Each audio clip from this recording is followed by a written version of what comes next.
Vamos a iniciar el tema del día de hoy.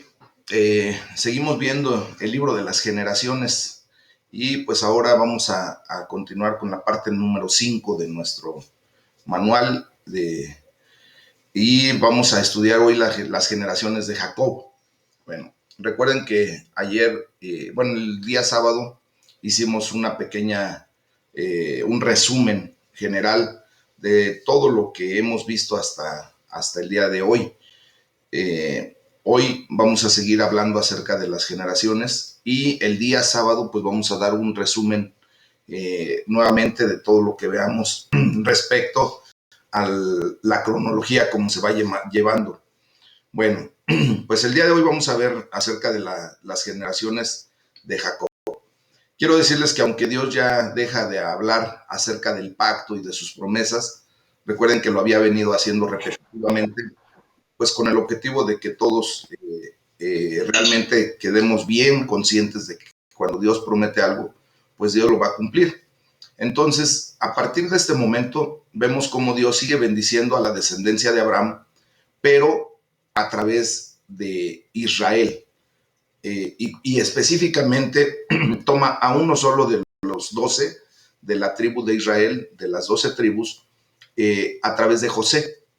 José, aunque no es el hijo de la promesa, será una gran bendición para Israel y para todos nosotros. La vida de José demuestra que es uno de los hombres más nobles en toda la historia de la Biblia. Y de allí pues se toman temas muy especiales como el hecho de ser perdonadores, así como fue José, en donde él no albergó en ningún momento ningún rencor por sus hermanos, como lo vamos a ver más adelante. Y esa es una enseñanza práctica para nosotros, mis amados.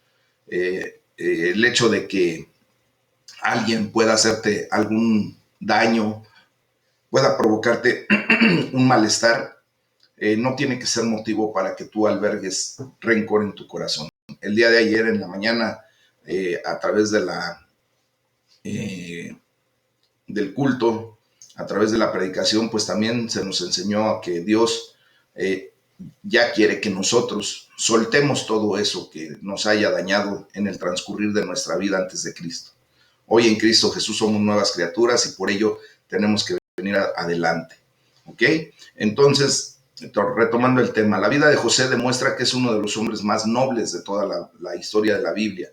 Su vida nos hace volver a la profecía dada a Abraham allá en Génesis 15, de los versículos 13 al 16. En esa profecía, Dios recalca las promesas, pero además anuncia que los descendientes de Abraham habitarán por 400 años en tierra extranjera. Y justamente así sucede. Este exilio propiamente es necesario antes de que Dios les entregue la tierra de Canaán como heredad. Y podríamos nosotros preguntarnos, bueno, ¿por qué Dios es así?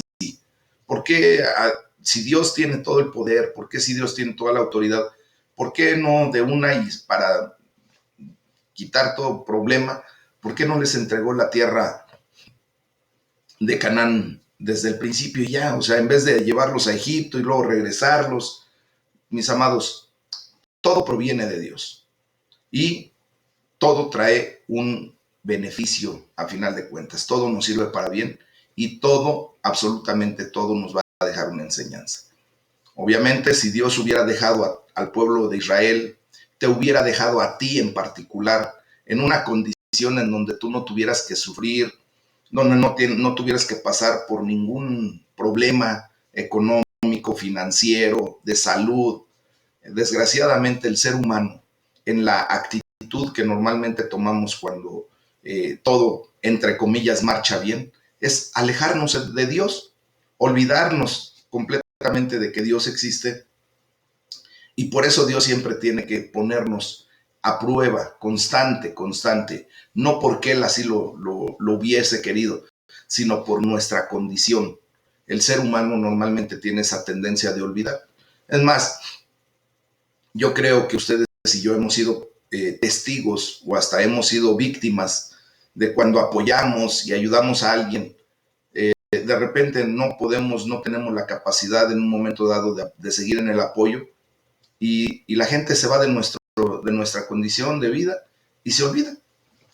tal pareciera que nosotros nunca existimos y adiós. Entonces, ese es el corazón del hombre.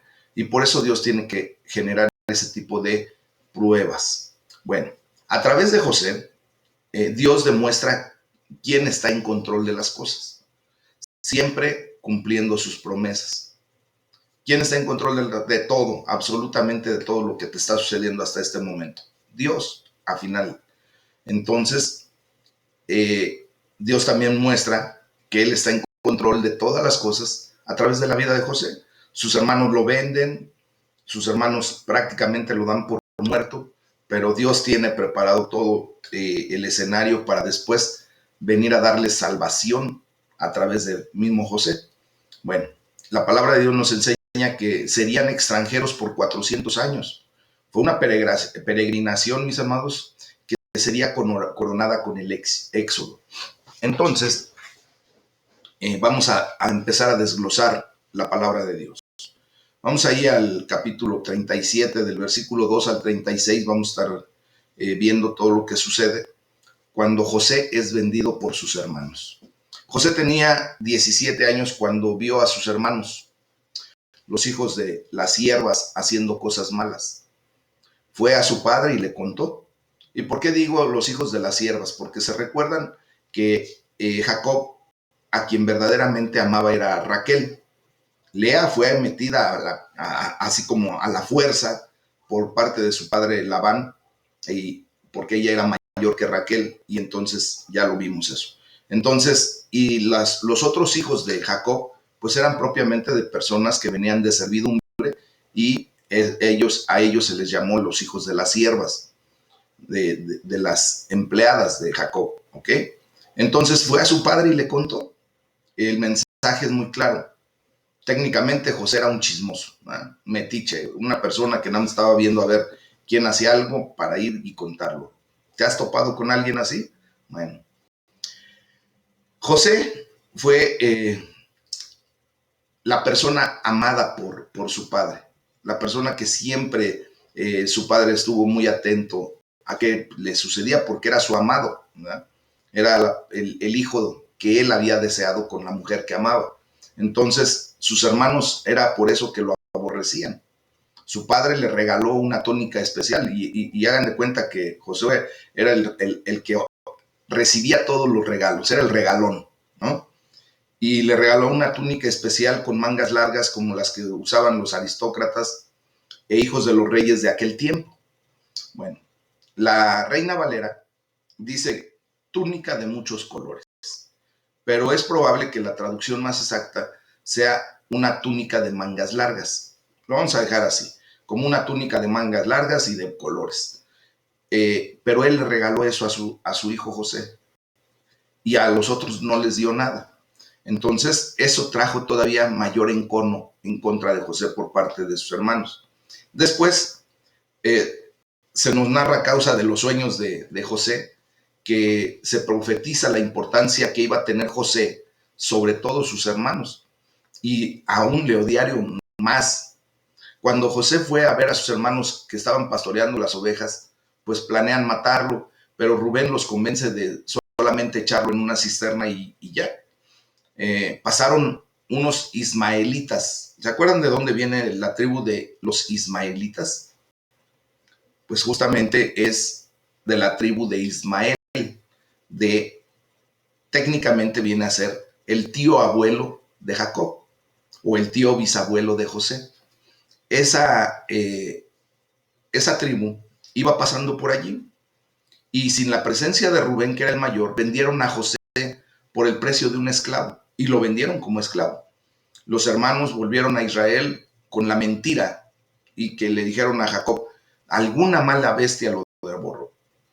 Y le ofrecieron como evidencia justamente la túnica remojada con sangre de cabrito.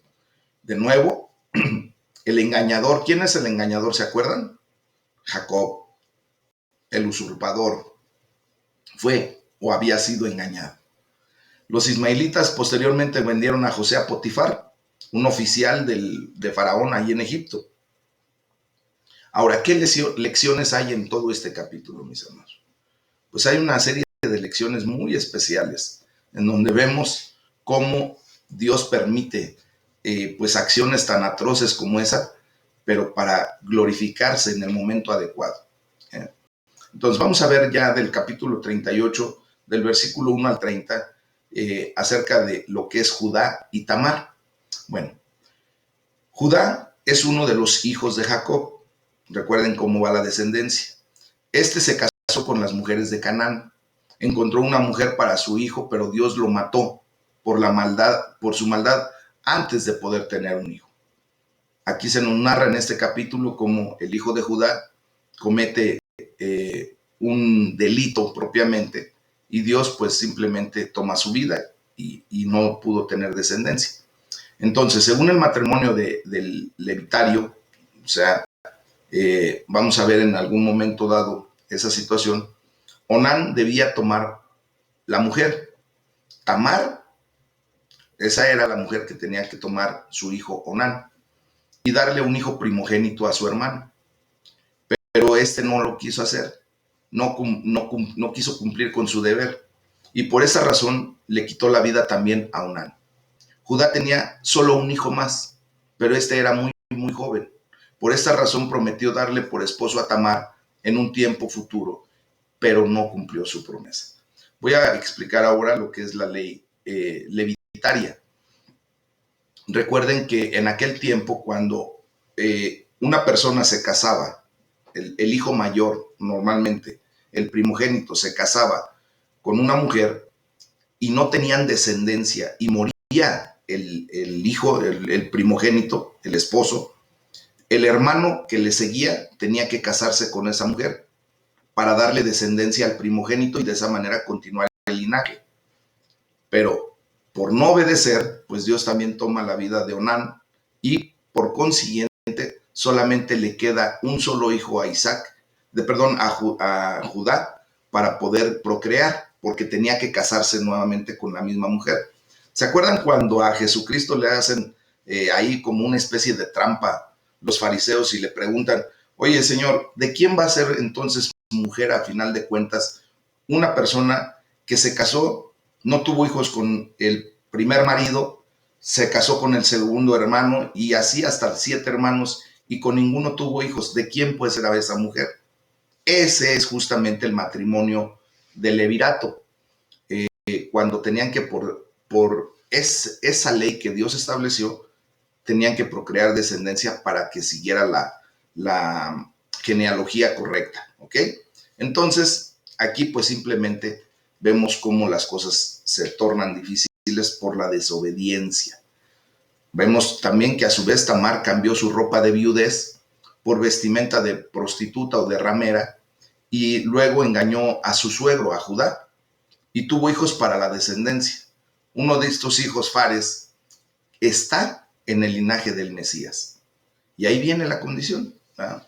Ahí en Mateo 1:3 así se nos explica. Bueno, José, ¿qué sucede cuando ya está en Egipto como esclavo? Está en la casa de Potifar, y todo esto se nos narra en el capítulo 39.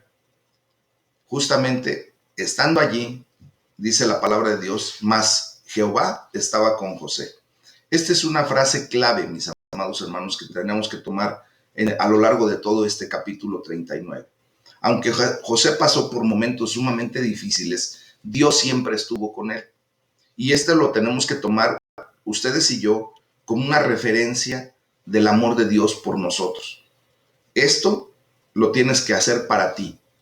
Y yo quiero declararte en este momento, así como lo podríamos leer, mas Jehová estaba con mi hermano Mario, mas Jehová estaba con mi hermana Consuelo, mas Jehová estaba con mi hermana María de Jesús, mas Jehová estaba con mi hermano Carlos González, mas Jehová estaba con mi mamá, mas Jehová estaba con Irma, mas Jehová estaba con Jesús, mas Jehová estaba con Estela. Así cada uno de nosotros. Entonces, Dios siempre está contigo, aun cuando pases por momentos sumamente difíciles. Cuando pasamos por momentos difíciles, es común pensar que hasta como que Dios nos ha abandonado, mis amados. Debemos pensar que Dios siempre está con nosotros y debemos confiar en la promesa de Romanos 8:28, como lo decía al principio. Todo nos sirve para bien. Eso es lo que nos da la palabra emuná. Bueno, la mujer de Potifar intentó seducir a José varias veces. Entonces yo creo que ya era un asedio constante el que esta mujer tenía en contra de José.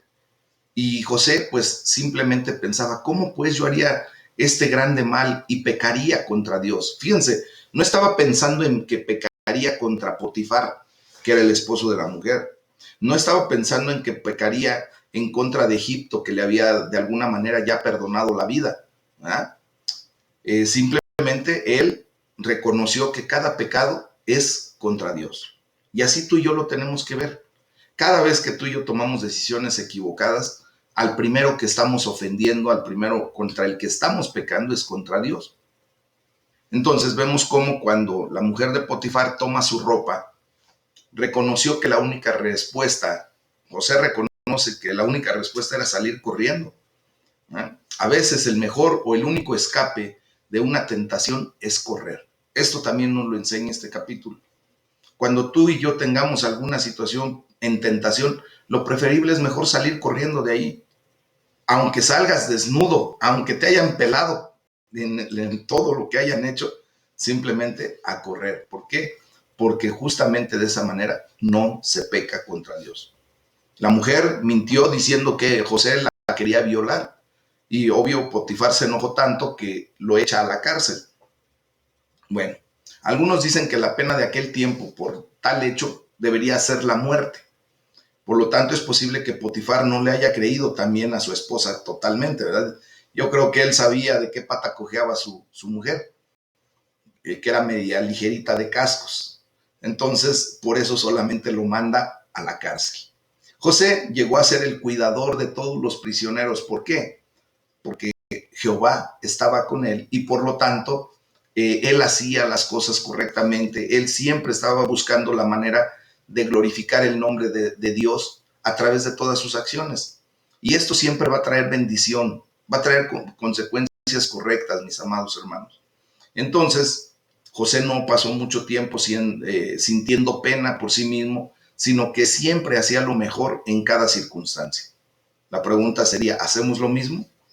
¿O nada más cuando tenemos problemas nos achicopalamos y ya no queremos hacer nada, ya no queremos ir a la iglesia, ya no queremos asistir a reuniones, ya no queremos hacer nada porque nos sentimos apesadumbrados? Y es lo que el enemigo quiere hacer, ¿verdad? Que nos sintamos de alguna manera con algún problema y digamos, mejor ahí nos vemos. Y como si Dios tuviera la culpa de esa condición, ¿verdad? Muchas veces permitimos que el enemigo nos ponga en una condición como hasta le echamos la culpa a Dios, ¿no?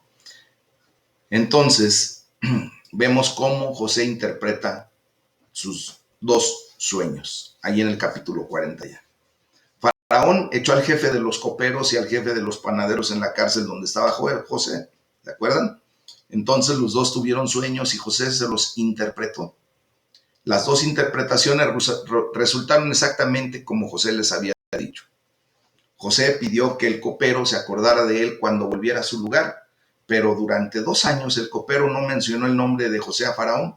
¿Se le olvidó? Como muchas ocasiones nos ha pasado a nosotros cuando hacemos un favor y pues esperamos de alguna manera que no se nos retribuya en economía o en alguna situación, sino simplemente en alguna petición en particular que hagamos y se les olvida. Bueno, pero a Dios nunca se le va a olvidar la promesa que Él te hizo.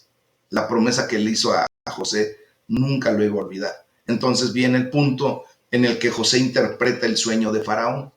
Cuando Faraón tuvo sueños que nadie podía interpretar, entonces el jefe de los coperos se acordó de José y va y le dice a Faraón: Señor, yo conozco a una persona que cuando estaba yo en la cárcel nos interpretó nuestros sueños tanto al jefe de los panaderos y a mí, y resultó exactamente como él nos interpretó los sueños.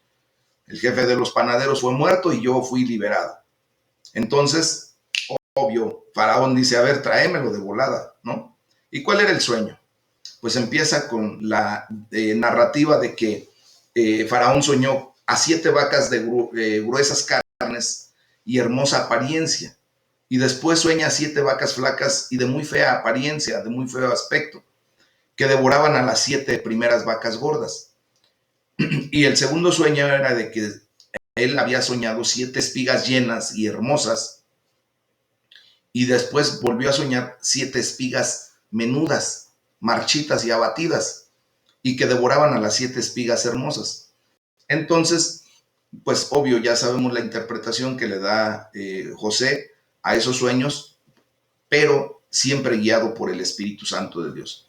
Y le dice a Faraón, vienen 7 años de gran abundancia y tras ellos 7 años de hambre, de una gran hambruna. Para esto, pues obvio, Faraón ve la capacidad y sobre todo ve que la mano de Dios está sobre José y lo convierte en gobernador de Egipto. Faraón reconoció que el Espíritu de Dios estaba con José. Yo espero en el nombre de Jesús que nosotros, que tú y yo, al momento de tener interacción con la gente, cualquier persona que se acerque a nosotros pueda ver y reconocer que el Espíritu de Dios está contigo, así como lo declaramos hace ratito. Y que de esa manera, pues obvio, Dios te ponga en los lugares que Él ha destinado para ti. Eso fue lo que sucedió con José. Faraón nombra a José como sobre toda mi casa. Por tu palabra se gobernará todo mi pueblo, le dice. Solamente el trono seré yo, en el trono seré yo mayor que tú. Imagínense a qué nivel puso Faraón a José. Y dice, será sobre toda la tierra de Egipto. De hecho, Faraón le dio su anillo y le proporcionó ropas finas, cuando simplemente él estaba en la calidad de esclavo en la tierra de Egipto. Faraón le dio a José un nombre egipcio, le llamó Safnat Panea y le dio por mujer a una mujer que se llama Asenat. Bueno, José tuvo 2 hijos, a Manasés, que era el primogénito, y a Efraín. En el segundo año del hambre vinieron las naciones de alrededor de Egipto para comprar trigo, para comprar comestibles, y lo tenían que hacer de la mano de José. O sea, José era el que les tenía que vender las cosas.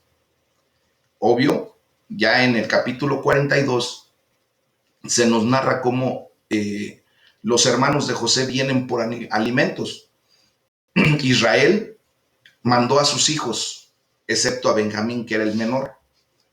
Los manda a Egipto para comprar alimentos y bueno, pues ahí José los reconoció a sus 10 hermanos que iban para comprar comida y los acusó de ser espías y los echó en la cárcel, pero no con el objetivo de desquitarse, no con el objetivo de hacer lo que le hicieron, no, sino simplemente porque ahí tenía él un plan para poder ver a su hermano y a su padre, a su hermano de sangre, de padre y madre, que era Benjamín, hijo de Jacob y Rebeca, y Raquel, perdón, y ver a su padre Jacob, que para este tiempo pues ya nada más se le llamaba Israel. ¿Se acuerdan que Dios le cambió el nombre? Bueno, entonces los hermanos se acordaron del pecado contra José y pensaron que fue la retribución por su pecado el que hubieran estado en la cárcel. Obviamente ellos no habían reconocido a José en ese tiempo.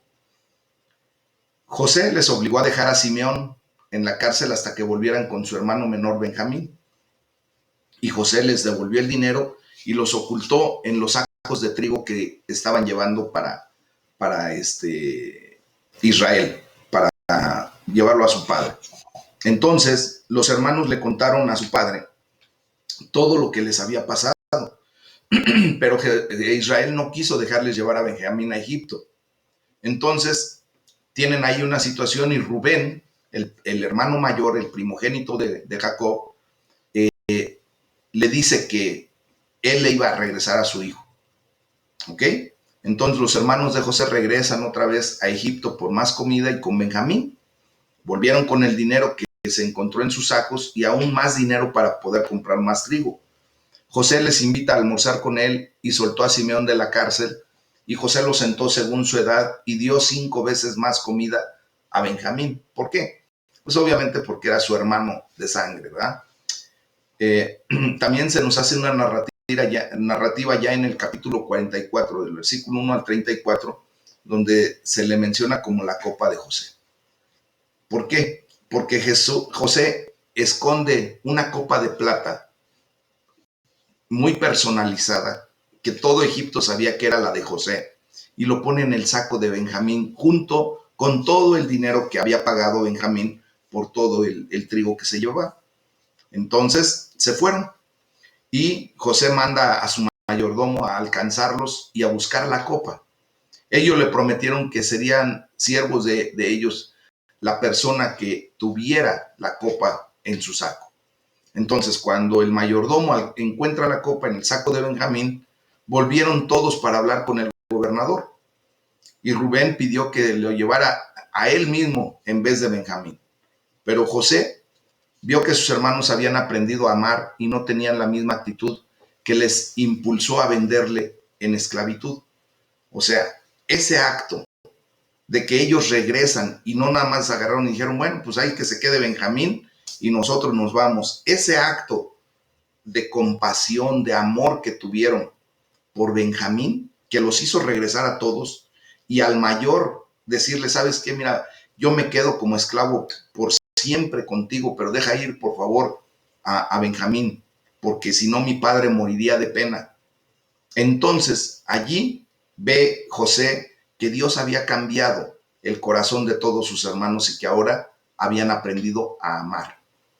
Es así como nosotros podemos evidenciar la presencia de Dios en nuestras vidas, mis amados.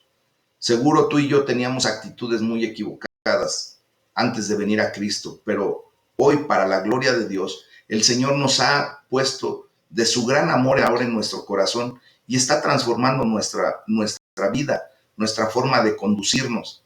Y la gente lo nota. Es fácil cómo la gente puede ver cuando verdaderamente Dios está contigo. Después, ya en el capítulo 45, se nos da a conocer que José, ¿verdad?, se muestra a sus hermanos y les dice, yo soy José. Yo soy aquel al que vendieron, al que intentaron matar. ¿Se imaginan lo que han de haber sentido los demás? Trágame tierra, ¿verdad? Pero no. Bueno, José reconoció la obra de Dios en todo lo que le pasó. Y esto es por lo que al inicio de este comentario les hacía mención del por qué Dios permitía que el pueblo de Israel tuviera que estar en un territorio como extranjero. ¿Por qué Dios nos permite pasar por problemas, por situaciones? Porque así es como nosotros podemos reconocer la obra de Dios en todo lo que nos pasa. Génesis 45:8 dice, así pues, no me enviaron acá ustedes, sino Dios, que me ha puesto por padre de Faraón y por señor de toda la casa y por gobernador en toda la tierra de Egipto. O sea, José había podido ver que Dios tenía un plan perfecto para su vida. ¿Pasó problemas? Sí. Pasó seguramente hambres, pasó por abuso, pasó por trabajo. Imagínense como esclavo a lo que lo tenían que poner a hacer. Entonces, pero él veía que todo eso era porque Dios tenía un plan perfecto. Obvio, para poder alcanzar a ver eso, pues se necesita tener una mente, un corazón, una vista espiritual muy elevada, mis amados hermanos. Y es a donde Dios nos quiere llevar, para que veamos que todo lo que nos sucede es porque Hashem lo quiso, porque el Eterno así lo quiso. Esa es emuná, esa es fe auténtica, esa es fe pura. Cuando tú y yo podamos ver en todo momento, aunque no comprendamos por qué suceden las cosas, que lo que nos está pasando nos va a convenir, empezamos a crecer espiritualmente y empezamos a dejar de tener dolor y sufrimiento por lo que nos está sucediendo, sino todo lo contrario, nos regocijamos porque sabemos que Dios, a final de cuentas, va a manifestar su poder, su gloria, y va a ser en nuestra vida, mis amados. Yo quiero verte en esa posición en donde Dios ya te puso. Dice que somos coherederos con Cristo Jesús en esos lugares celestiales. Dice que nosotros vamos a gobernar a las naciones. Estamos ya en la misma posición, espiritualmente hablando, como la que estuvo José en la tierra de Egipto. Por lo tanto, dejemos que Dios sea Dios y que Él nos lleve por ese camino que Él ha trazado, por esa senda que Él ha trazado para bendición nuestra. Y un día ustedes y yo, así como José, podremos decir lo que se declara en el versículo 8 de Génesis 45. Así pues, todo lo que me sucedió no me lo provocaron ustedes, sino fue Dios que me ha puesto ahora en esta condición. Amén. Bueno, continuamos con el tema. Dios los separó de la tierra de Canaán para que no se casaran con la gente mala de la región. En Egipto se mantuvieron separados de los egipcios y eso fue lo que Dios quería exactamente. Obviamente, como los egipcios los veían así como de hombro para abajo, cuando vemos cómo la gente que se siente muy aristocrática, gente de mucho poder adquisitivo, gente que ve a la gente pobre, a la gente que no tiene recursos, la ve así como con desdén. Bueno, pues los egipcios veían con desdén a los israelitas. Por lo tanto, los egipcios no se querían mezclar con ellos, no se querían casar. Era como algo atroz el poder ver a una egipcia, por ejemplo, casarse con un israelita, con un judío. Y de esa manera el pueblo judío se mantiene puro. Y eso es lo que Dios quiere que nosotros vivamos, que nos mantengamos en pureza para su gloria. Bueno, entonces Faraón les invitó a vivir en la frontera de Egipto.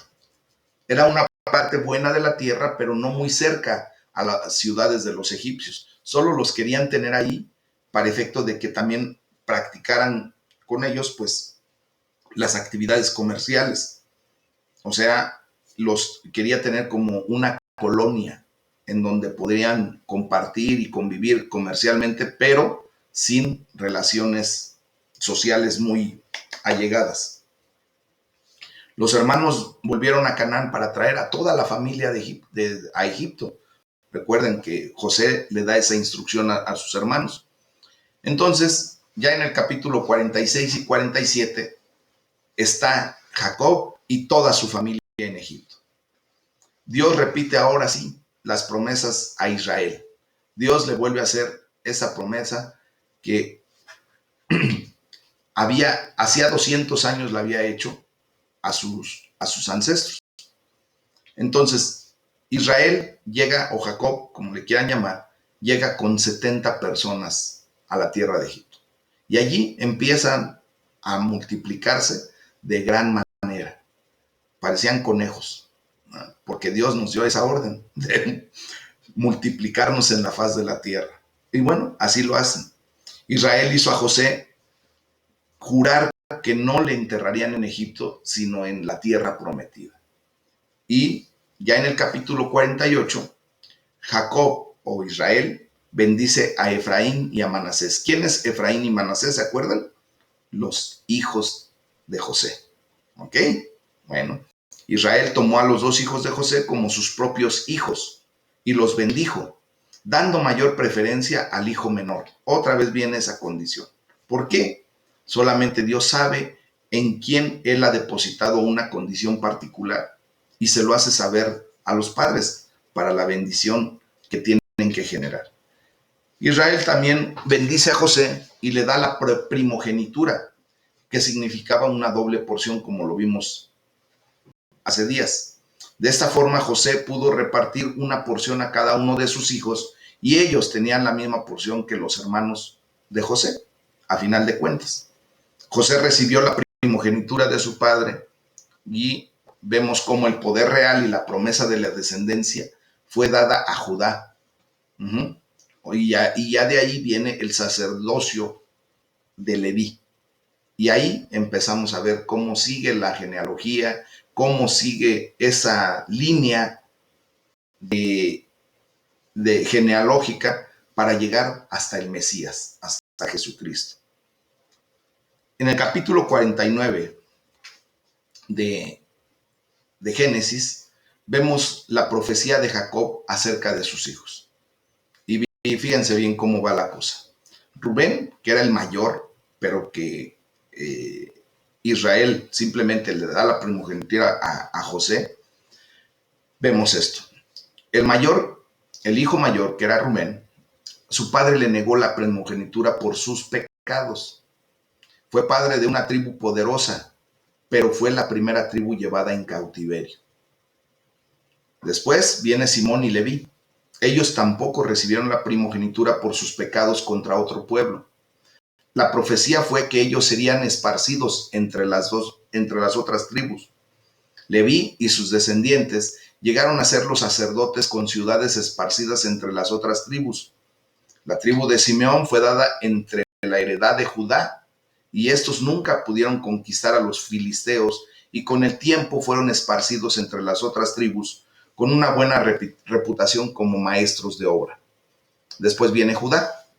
Este sería el hijo de la bendición. Es la simiente a través de quien Dios bendecirá todas las familias de la tierra. Profetizó de su gran poder como un cachorro de león. Y esto es la profecía que después viene a resultar en el Mesías. El cetro es un símbolo de poder real, de lo que habla ahí en el capítulo 49, versículo 10 de Génesis. Y Silo se refiere al Mesías. Y así es como se declara esa profecía para Judá. Después viene Zabulón. Su profecía habla del sitio de su tribu acerca del mar. Isaacar dice que su tribu recibió la tierra más fértil en Palestina. También fueron obligados varias veces a pagar tributo a naciones extranjeras. Después se nos nombra a Dan. Esta tribu tuvo dos posesiones, una en el norte y una en el oeste, y Dan defendió la tierra prometida de otras naciones, a veces montando a caballo, lo que fue desconocido en el tiempo de Israel. Esto muestra otra prueba del poder de las profecías, mis amados. Después viene Gad, que fue una de las primeras tribus llevadas a cautiverio, pero un remanente volvió. Luego viene Aser, es donde su tribu también recibió tierra muy fértil. La única persona de importancia en las escrituras fue Ana, ya en Lucas 2, 36 y 37. Recuerden esa situación. Bueno. Después viene Neftalí. Él ganó una victoria importante anotada en el libro de los jueces entre el capítulo 4 y 5. Ya después viene José, que es la bendición más grande que fue para este hijo, pero no fue padre de una tribu, sino con sus dos hijos formaron dos tribus. Y por último viene Benjamín. Benjamín es el símbolo de un lobo que significa astucia. Fue una tribu luchadora, pero también a veces rebelde. Aquí vemos, mis amados hermanos, cómo va la genealogía.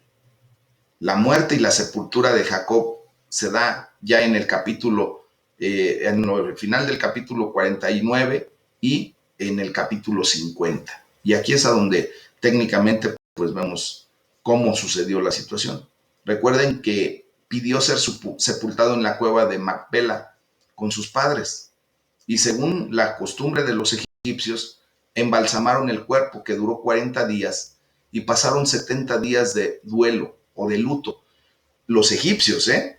¿Por qué? Porque todavía estaba el faraón que había recibido a José y que había recibido bendiciones de parte de Dios a través de José. Ya después vamos a ver otra cosa muy diferente.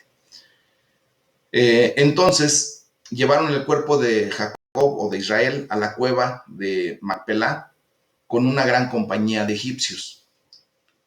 Y ya por último, en el capítulo 50, se nos narra la muerte de José. Los hermanos de José temieron que éste iba a vengarse por el maltrato que había recibido por parte de ellos después de que murió su padre, después de que murió Jacob. Entonces mandaron a alguien para decirle que su padre quería que les perdonara.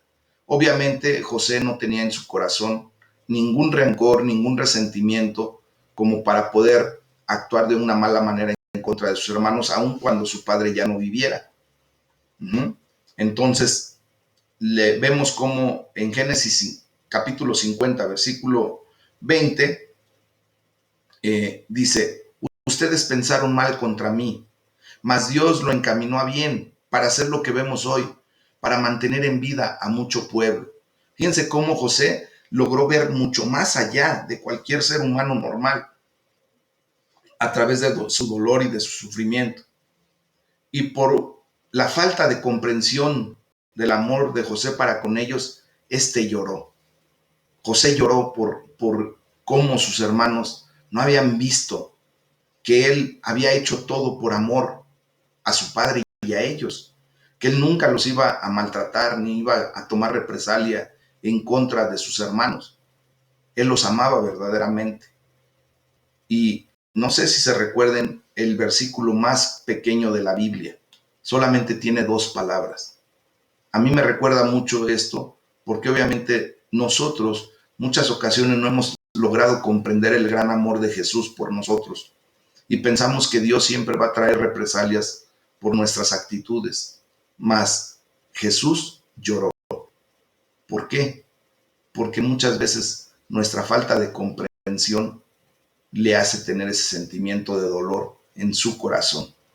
Y así dice el versículo más pequeño de la Biblia. Jesús lloró. Y llora, ¿por qué? Porque justamente hacemos eso. José murió a la edad de 110 años. Y antes de morir, José les hizo recordar la promesa de Dios de darles la tierra que prometió a Abraham. Imagínense que antes de morir, José todavía les recordó, acuérdense que Dios nos ha dado una promesa y va a llegar el momento en que ustedes tengan que subir a Canaán, a la tierra prometida. Mis amados, el ejemplo que se nos da a través de toda la vida de José es un ejemplo que debemos de tomar mucho en consideración para poder nosotros experimentar la gracia, la bondad y el amor de Dios en nuestras vidas. Y vamos a concluir este tema. Dice la conclusión, el libro de Génesis termina de una forma apropiada, con el fin de la vida de José y con la promesa a Abraham en el proceso del cumplimiento. Dios ha levantado y preservado una descendencia por medio de la cual Él bendecirá a todas las naciones de la tierra. Dios ha demostrado su fidelidad. Ahora los hijos de Israel se encuentran en la siguiente fase de su historia. Ya no serán meramente una familia, sino ahora son una gran nación. Pero Dios había anunciado que iba a subyugar a esta familia, a esta gran familia elegida, bajo el poder de otra nación por 400 años, esperando a que la iniquidad del amorreo fuera completa y que la tierra de la promesa estuviera lista para poseerla. Dios ha estado y está y estará en control de absolutamente todas las cosas, mis amados.